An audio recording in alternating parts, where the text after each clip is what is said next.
vie qui est une bonne chemin qui peut aller dans toute direction. C'est l'école qui mène, qui mène dans la prison.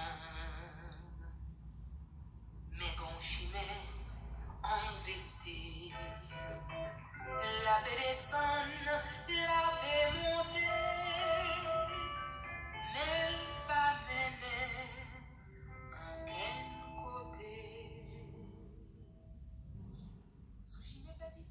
Bonjour. Aujourd'hui, j'ai le plaisir de partager avec vous une toute petite histoire.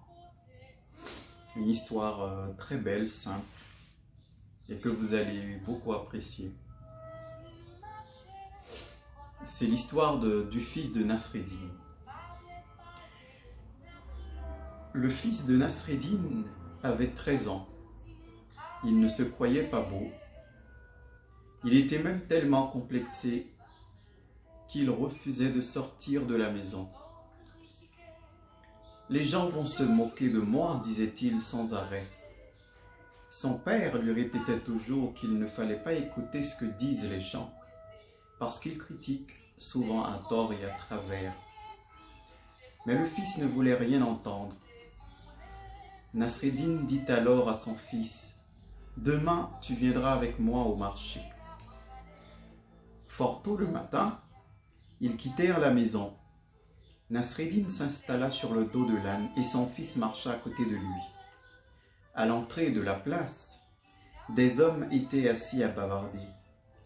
À la vue de Nasreddin et de son fils, ils lâchèrent la bride à leur langue. « Regardez cet homme, il n'a aucune pitié, il est bien reposé sur le dos de son âne et il laisse son pauvre fils marcher à pied. Pourtant, il a déjà bien profité de la vie. Il pourrait laisser la place aux plus jeunes. » Nasreddin dit à son fils, « As-tu bien entendu? Demain, tu viendras avec moi au marché. » Le deuxième jour, Nasreddin et son fils firent le contraire de ce qu'ils avaient fait la veille. Le fils monta sur le dos de l'âne et Nasreddin marcha à côté de lui. À l'entrée de la place, les mêmes hommes étaient là. Ils s'écrièrent à la vue de Nasreddin et de son fils. « Regardez cet enfant, il n'a aucune éducation, aucune politesse.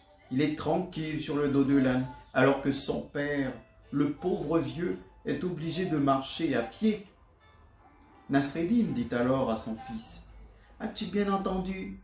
Demain, tu viendras avec moi au marché. » Le troisième jour, Nasreddin, Hodja et son fils sortirent de la maison à pied en tirant l'âne derrière eux. Et c'est ainsi qu'ils arrivèrent sur la place. Les hommes se moquèrent d'eux. « Regardez ces deux imbéciles, ils ont un âne et ils n'en profitent même pas. Ils marchent à pied sans savoir que l'âne est fait pour porter les hommes. » Nasreddin dit à son fils, « As-tu bien entendu? Demain, tu viendras avec moi au marché. » Le quatrième jour, lorsque Nasreddin et son fils quittèrent la maison, ils étaient tous les deux juchés sur le dos de l'âne. À l'entrée de la place, les hommes laissèrent éclater leurs indignations. « Regardez ces deux-là, ils n'ont aucune pitié pour cette pauvre bête. » Nasreddin dit à son fils, « As-tu bien entendu? Demain, tu viendras avec moi au marché. » Le cinquième jour, Nasreddin et son fils arrivèrent au marché, portant l'âne sur leurs épaules. En arrivant sur la place, les hommes éclatèrent de rire. « Regardez ces deux fous, il faut les enfermer. Ce sont eux qui portent l'âne, au lieu de monter sur son dos. »